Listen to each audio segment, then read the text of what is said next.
नाज़रीन, बडाणी में कत्ल की खबर है। जेका असां शेयर कयूं पिया। क़ंधकोट जे इलाइक़े बडाणी भरिसां हथियारबंदन की फायरिंग में नौजवान अल्लाह जीवायो भुट्टो थरे ते क़त्ल थी वियो आहे।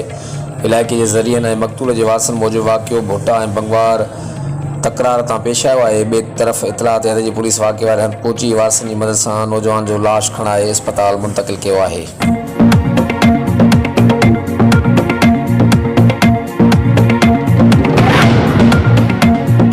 नाज़रीन, बडाणी में कत्ल की खबर है। जेका असां शेयर कयूं पिया। क़ंधकोट जे इलाइक़े बडाणी भरिसां हथियारबंदन की फायरिंग में नौजवान अल्लाह जीवायो भुट्टो थरे ते क़त्ल थी वियो आहे।